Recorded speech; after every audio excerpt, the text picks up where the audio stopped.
Next one is commodities. Commodities is a broad subject, but here you're talking about generally tangible things.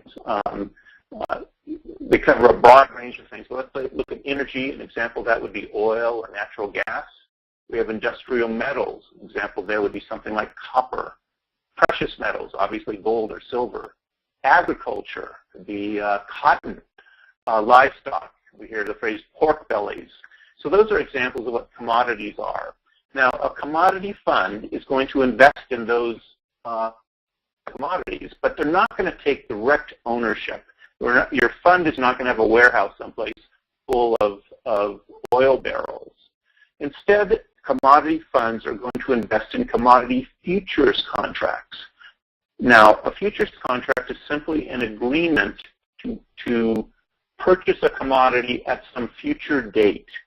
I'm going to give you an example of why the world needs futures contracts.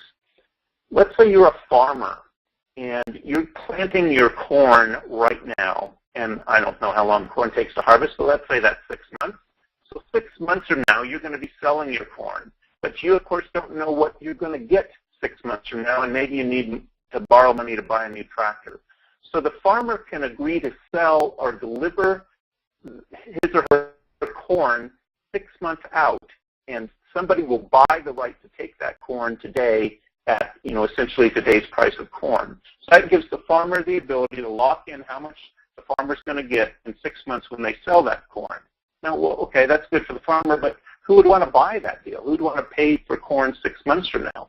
Well, maybe General Mills or a company that makes cereal or needs corn in its production.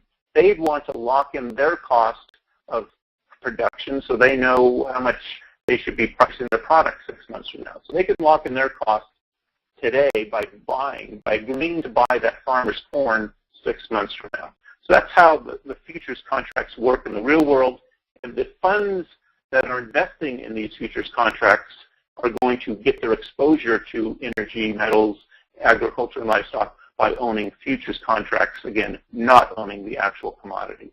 So the drivers in the commodity fund are going to be inflation, commodity, the supply and demand of that actual commodity, and interest rates get involved to some extent because when you're trading commodity futures, you actually put up a small amount and the rest of it is invested in collateral, so you get a return on that.